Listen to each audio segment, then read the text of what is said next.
বিষ্ণু বললেন যে কদরের রাত থেকে বঞ্চিত হলো, এর বরকত থেকে তার চেয়ে কপাল পোড়া মানুষ পৃথিবীতে নাই। এ রাত্রিতে মা আয়েশাকে বিশ্বনবী একটা স্পেশাল দোয়া শিখিয়ে দিয়েছেন আর বলেছেন, আয়েশা কদরের রাতে তুমি এই দোয়াটি পড়বে, আল্লাহুম্মা ইন্নাকা আফুন তুহিব্বুল আফওয়া ফাআফু আন্নি। মানে হে আল্লাহ, আপনি ক্ষমাশীল, আপনি ক্ষমা করাকে পছন্দ করেন, আল্লাহ আপনি আমাদেরকে ক্ষমা করে দেন। তিনি ক্ষমা করাকে পছন্দ করেন, তিনি মাফ করাকে পছন্দ করেন, তিনি তওবা কবুল করাকে পছন্দ করেন। 24/7 তার দরজাটা খোলা। রাত যত গভীর হয় দোকানপাট বন্ধ হয়, শপিং মলের শাটার বন্ধ হয়, শাটডাউন হয়, সব ক্লোজ হয়ে যায়। আর রাত্রি যত গভীর হয় আল্লাহর রহমতের দরজা তত খুলতে থাকে। এজন্য আপনি যতই পাপ করেন না কেন, যতই অন্যায় করেন না কেন, আল্লাহ বলেন লা তাইআসু মির রাহিল্লাহ, নেভার গিভ আপ। কখনো হতাশ হয়ো না, কখনো আমার রহমত থেকে নিরাশ হয়ো না। তিনি দয়ার সাগর, তিনি মায়ার সাগর। আপনি কত পাপ করেছেন, কত অন্যায় করেছেন, কত মিথ্যা বলেছেন, কত নামাজ কাজা করেছেন, আপনার পাপ, আপনার অন্যায়, আপনার অপরাধ যদি হয় খালের পানির সমান, বিলের পানির সমান, জেনে রাখবেন আল্লাহর দয়া হচ্ছে সাগরের পানির সমান। আমাদের পাপ, আমাদের অন্যায় যদি হয় পাহাড়ের সমান, আল্লাহর দয়া হচ্ছে আকাশের সমান। লা তাকনাতু মির রাহমাতিল্লাহ, আল্লাহ বললেন কখনো আমার রহমত থেকে নিরাশ হয়ো না। এজন্য বিপদে আপদে সব সময় আমরা প্রশংসা করব একজনের, চিল্লায় বলতে হবে তিনি কে? তিনি হচ্ছেন আল্লাহ। তিনি চাইলেই আমাদের সব গুনাহগুলো মাফ করে দিতে পারেন। এখানে আওয়াজ করে কে? কুটসাব গ্রামবাসীর লিডাররা এদিকে নাই? ওদেরকে ধরে নিয়ে আসেন আমার সামনে। আওয়াজ করছে কে? নিয়ে আসেন এখানে, ওদেরকে একটু দেখি। এখানে আনেন। কে আওয়াজ করে ওখানে? এখানে কোরআনের কথা হচ্ছে, কোনো আওয়াজ হবে না, কোনো সাউন্ড চলবে না। আল্লাহর ভালোবাসার কোনো শেষ নাই, তার দয়ার কোনো শেষ নাই। এজন্য আমরা চাইব শুধুমাত্র একজনের কাছে, তিনি কে? আপনি বিপদে পড়েছেন, আপনার বিপদ থেকে রক্ষা করতে পারে কে? আপনি অসুস্থ, আপনাকে সুস্থ করে দিতে পারে কে? আপনি বিয়ে করেছেন, 10 বছরের দাম্পত্য জীবন, আপনার সন্তান হয়নি, এখন সন্তানটা দিতে পারে কে? নাকি মাজারে গেলে সন্তান পাওয়া যায়? অনেকে মাজারে যে মানত করে সন্তান পাওয়ার আশায়, এরকম লোক আমাদের আশেপাশে আছে না নাই? একটু আকল খাটান আর বুঝবার চেষ্টা করেন। মাজারে গেলে যদি সন্তান হতো, তাহলে গরুর যে বাচ্চা হয়, ছাগলের যে বাচ্চা হয়, ছাগল কোন মাজারে যায়? গরুর যে বাচ্চা হইল, গরু কোন মাজারে যে বাচ্চা পেল? কথা বুঝতে পেরেছেন? তার মানে কোনো মাজার থেকে সন্তান পাওয়া যায় না, কোনো বাবার দরবারে গেলে সন্তান পাওয়া যায় না। কেউ কাউরে কিছু করে দিতে পারে না, করে দিতে পারে একজন, তিনি কে? সব সময় সে আল্লাহর প্রশংসা করার দরকার আছে না নাই? কম কম না বেশি বেশি? আল্লাহর প্রশংসা করতে হবে বেশি বেশি। বিশ্বনবী ঈসা ইসলাম মসজিদে নববীতে একটা হাদিসের বঙ্গানুবাদ শোনাই আপনাদেরকে। তিনি মসজিদে নববীতে নামাজ শুরু করেছেন আল্লাহু আকবার বলে। বিশ্বনবীর মসজিদে নববীর জামাতের পদ্ধতি ছিল, সেখানে আমরা যেমন আমাদের মসজিদে শুধু পুরুষরা যাই, ওনার মসজিদে শুধু পুরুষরা যেতেন না, নারীরাও যেত। সুবহানাল্লাহ পড়েন। হিজরা, হিজরা চিনেন? ডাক্তারি ভাষায় এদেরকে বলে হার্মোফ্রোডাইট। ডাক্তার যারা আছেন বুঝবেন, হার্মোফ্রোডাইট, বাইসেক্সুয়াল, উভয় লিঙ্গ এরা, মিডল জেন্ডার, পুরুষও না নারীও না, এরকম করেও আল্লাহ কিছু মানুষ বানায়। আমরা যে পুরুষ হয়েছি বানিয়েছে কে? আমাদের বোন, আমাদের মা, ওদেরকে নারী বানিয়েছে কে? আবার আমাদের অনেকের সন্তান পুরুষও হয় না, নারীও হয় না, মাঝামাঝি আরেকটা জেন্ডারের হয়, বাইসেক্সুয়াল বলে, শিমেল, হিজরা। ওদেরকে হিজরা করে বানালো কে? আপনি আর আমি হিজরা হইতে পারতাম না? পারতাম। আমার বোন, আমার মা, ওরা হিজরা হতে পারতো না? পারতো। সবার পরীক্ষা। আমরা ছেলে হয়েছি, আল্লাহ আমাদেরকে ছেলে বানিয়ে পরীক্ষা করছেন। যারা নারী হিসেবে দুনিয়ায় এসেছে, আল্লাহ তাদেরকে নারী বানিয়ে পরীক্ষা করছে। যারা হিজরা হয়ে পৃথিবীতে এসেছে, তারা হিজরা, আল্লাহ তাদেরকে হিজরা বানিয়ে পরীক্ষা করছে। পুরো পৃথিবীটাই পরীক্ষা। এজন্য হিজরা দেখলে হাসাহাসি করবেন। অনেকে হিজরা দেখলে হাসাহাসি করে, ওদেরকে সামাজিক মর্যাদা দিতে চায় না। এক লোকের ধরেন 2 ছেলে 2 মেয়ে, আরেকটা হয়েছে হিজরা। তো বাসায় মেহমান আসলে ওই 2 ছেলে আর 2 মেয়েকে নিয়ে পরিচয় করায় মেহমানদের সাথে। হিজরাটা রেখে তুই আসিস না, তুই ঘরে থাক। এভাবে সে ফ্যামিলির একেবারে কর্নারে অবস্থান করে। ফলে সে আমাদের সমাজে থাকতে চায় না। সে খুঁজতে চায় যে আমার মতো এরকম সমাজে আর কে আছে দেখি। খুঁজে খুঁজে তার একটা সংঘবদ্ধ চক্র হয়ে যায়। তখনই তারা জীবিকার তাগিদে রাস্তায় নেমে পড়ে। আর হিংস্র প্রাণীর মতো শুক্রবারে জামাইয়ের গাড়ি যদি দেখে, বরের গাড়ি, ওইটা আটকায়। রাস্তাঘাটে ট্রাকের ড্রাইভার থেকে টাকা তোলে, প্রাইভেট কার যারা চালায়, গাড়ি চালায়, ওদের থেকে টাকা তোলে না? এর কারণ এদেরকে আমরা সামাজিকভাবে সম্মান দিতে শিখি নাই। পৃথিবীর অনেক দেশে আমি ঘুরেছি, ওখানে দেখেছি হিজড়াদেরকে সামাজিকভাবে অনেক বেশি রেসপেক্ট করা হয়, যাতে ওরা নিজেদেরকে কর্নার ম্যান না ভাবে যে আমরা এক পাশের মানুষ। না, তারাও মেইন স্ট্রিমের, মূল স্রোতের মানুষ।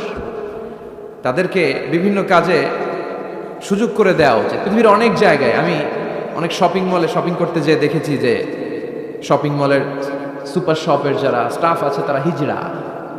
বাংলাদেশে একটা সিদ্ধান্ত হয়েছিল যে ট্রাফিক সিগন্যালের এইখানে হিজড়াদেরকে কাজে লাগাবে, কারণ হিজড়াদেরকে মানুষ যে কারণেই হোক একটু ভয় পায়, সিগন্যাল আর অমান্য করবে না।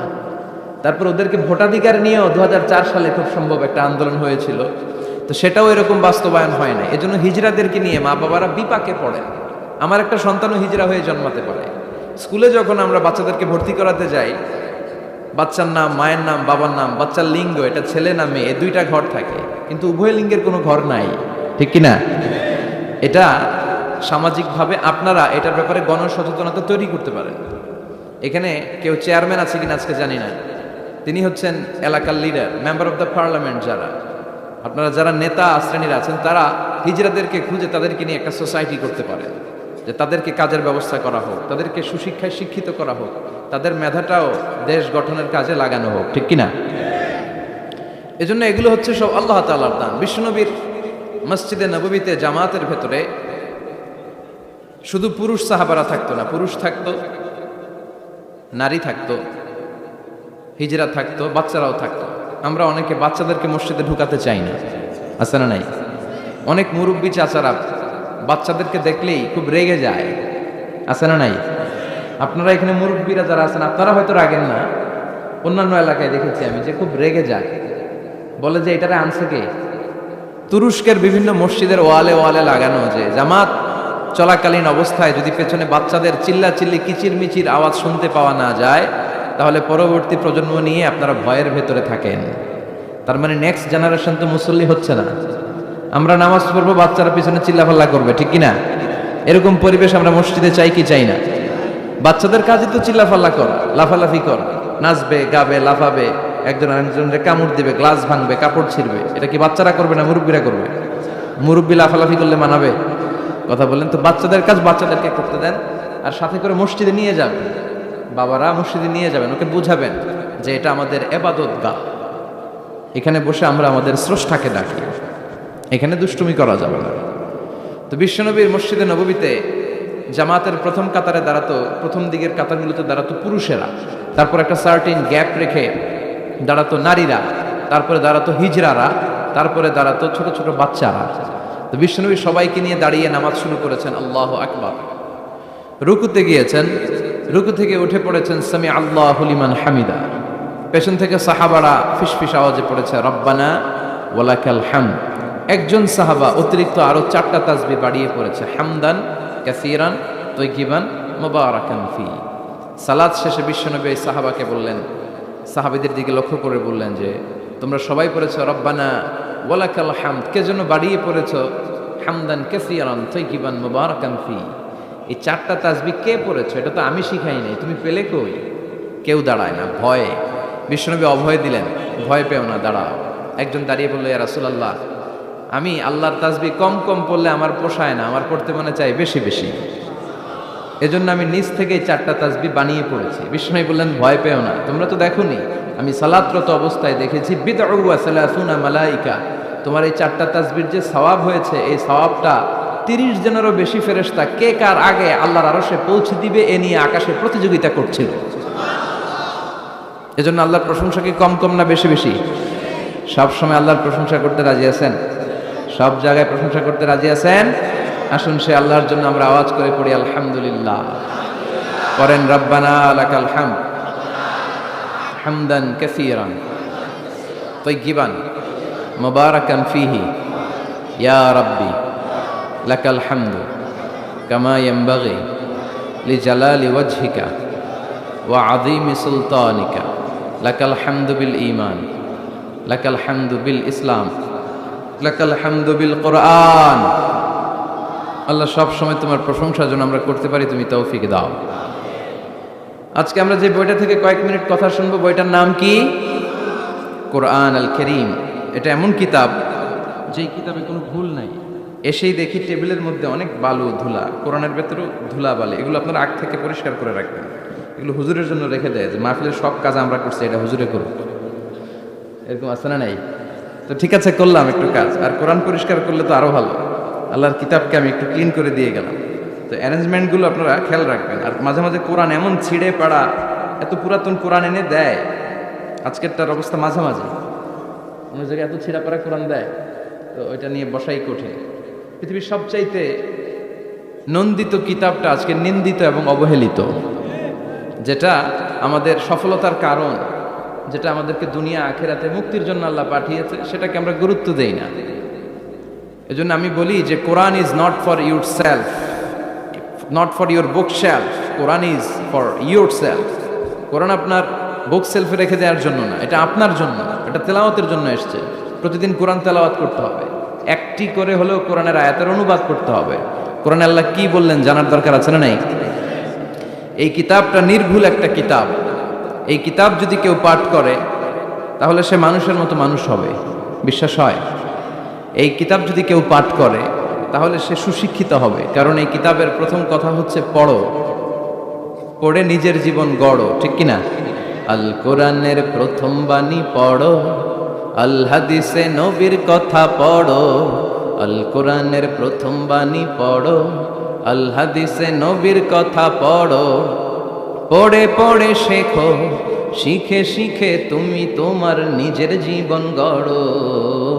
সুবহানাল্লাহ পড়ো, পড়ো, পড়তে পড়তে নিজের জীবন গড়ো। তো এই কোরআন পড়লে সে সুশিক্ষায় শিক্ষিত একজন মানুষ হয়, সিভিলাইজড হয়, ভদ্র হয়, সভ্য হয়, মানুষের মতো মানুষ হয়। এই কোরআন এসেছে আমাদেরকে মানুষের মতো মানুষ বানাতে। কি বানাতে? আওয়াজ করে বলেন, আবার বলেন। এই কথাটার সাথে আপনারা পরিচিত না? বলেন। মুরব্বীরা আমাদেরকে বলে না যে তুই মানুষের মতো মানুষ হ, এটা তো কমন কথা, ঠিক কিনা? তো কোরআন কিন্তু এসেছে আমাদেরকে মানুষের মতো মানুষ বানানোর জন্য। পৃথিবীতে মানুষের বড্ড অভাব। অনেকে বলতে পারেন হুজুর কি বলেন, 700 কোটি মানুষ আর আপনি কোন মানুষের অভাব?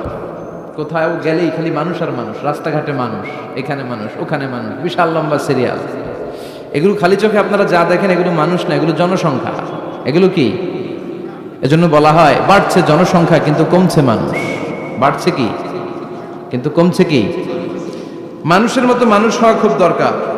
কোরআন এসেছে আমাদেরকে মানুষের মতো মানুষ বানাতে। আমি প্রায় বলি যে গরুর পেট থেকে বেরোলে ওটা গরু হয়ে যায়, ছাগলের পেট থেকে বেরোলেই ছাগল, মুরগির পেট থেকে বেরোলেই মুরগি, কিন্তু মানুষের পেট থেকে বেরোলেই ওটা মানুষ হয় না, ওটার মানুষ করতে হয়, ওটার মানুষ বানাতে হয়, ঠিক কিনা? আবার ছাগল রে কেউ কোনোদিন বলে না যে তুই ছাগলের মতো ছাগল হ, বলে? গরুরে কেউ কোনোদিন বলছে তুই গরুর মতো গরু হ? আপনাদের এলাকায় গরু টরু তো নাই না, এজন্য বুঝতে অনেক কষ্ট হচ্ছে মনে হয়। আছে গরু?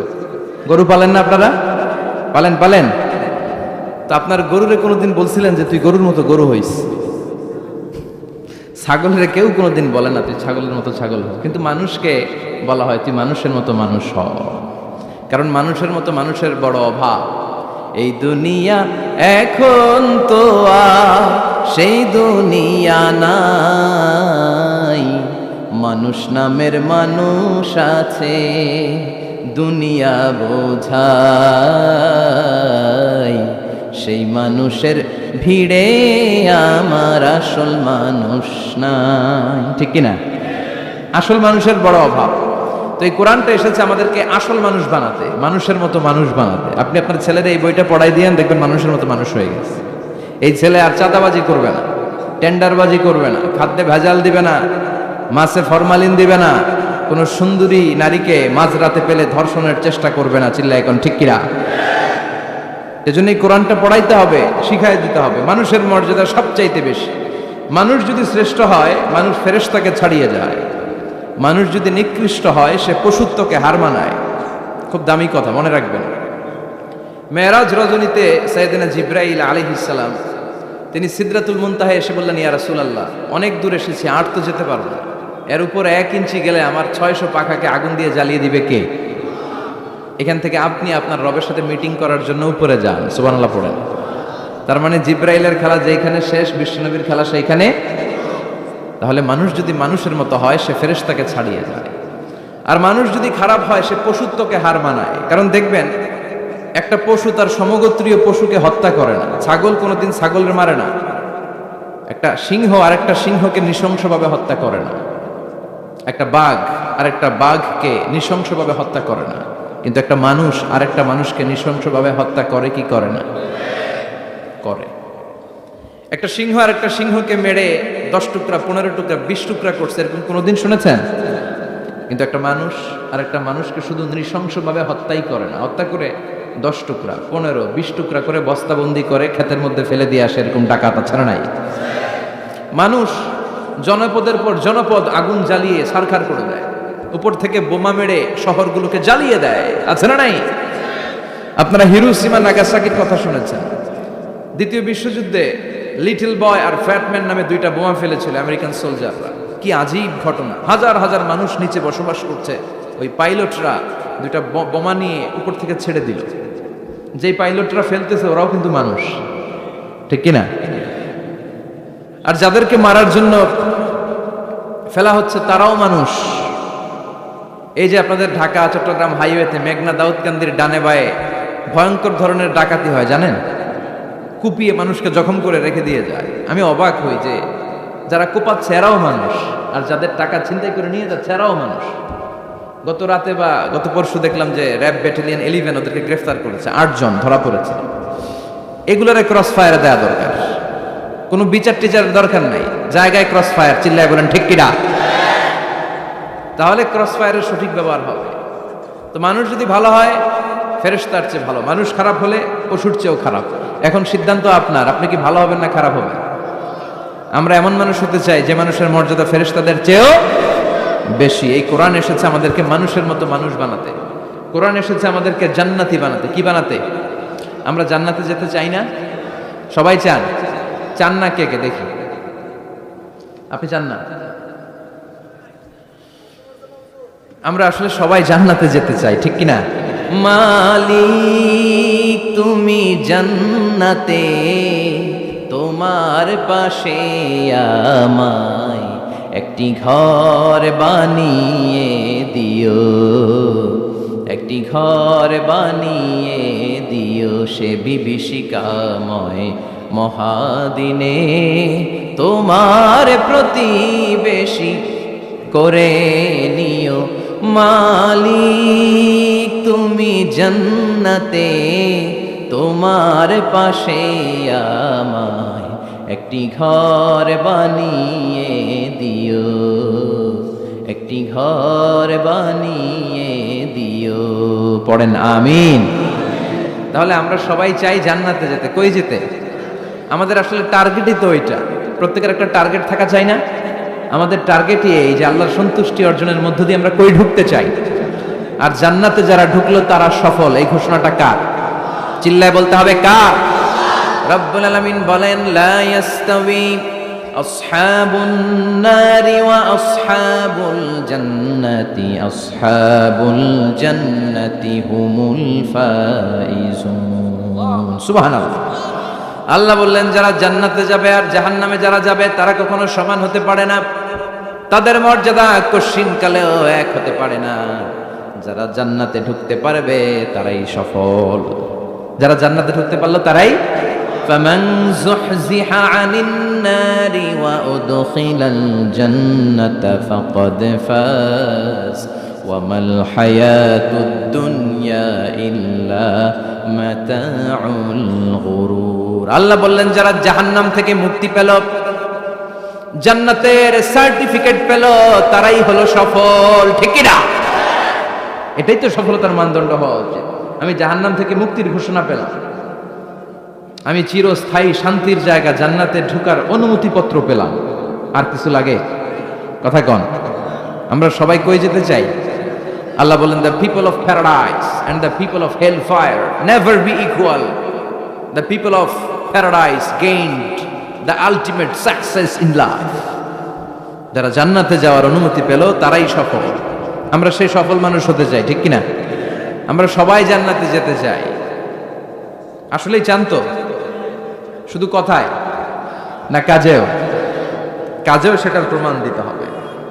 আমরা জান্নাতে যেতে চাই। জান্নাত এমন জায়গা যে জায়গায় আছে শুধু আরাম আর আরাম।